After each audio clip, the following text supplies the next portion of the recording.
আজ হলো 15ই আগস্ট। এটা শুধু একটা তারিখ নয়, এটা হলো একটা জাতির হৃদস্পন্দন। যে দিন এক প্রাচীন সভ্যতা ঘুম ভেঙে দাঁড়িয়েছিল একটা স্বাধীন জাতি হিসেবে। কিন্তু এই স্বাধীনতা বিনামূল্যে আসেনি, এটা এসেছে সাহসীদের রক্তে, অগণিত প্রাণের আত্মত্যাগে, আর সেই সব মায়ের নীরব অশ্রুতে যারা তাদের ছেলেকে আর কখনো বাড়ি ফেরাতে পারেননি। তারা লড়াই করেছে অস্ত্র ছাড়া, কিন্তু বুক ভরা আত্মবিশ্বাস নিয়ে। তারা লড়েছে শুধু মাটির জন্য নয়, বরং সম্মানের সাথে বাঁচার অধিকার রক্ষা করার জন্য।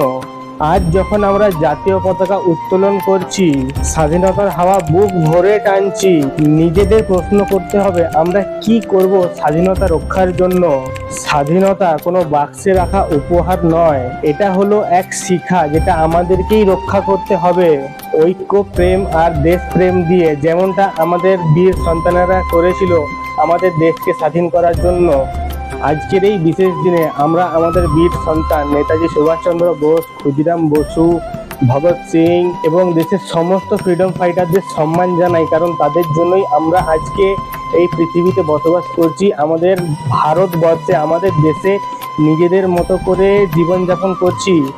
সো আজকের এই 15ই আগস্টে আমাদের ৭৯তম স্বাধীনতা দিবসে সকলকে জানাই আমার তরফ থেকে আন্তরিক প্রীতি, শুভেচ্ছা ও ভালোবাসা। জয় হিন্দ, বন্দে মাতরম, ভারত মাতা কি জয়। Happy 79th independence day. Thank you.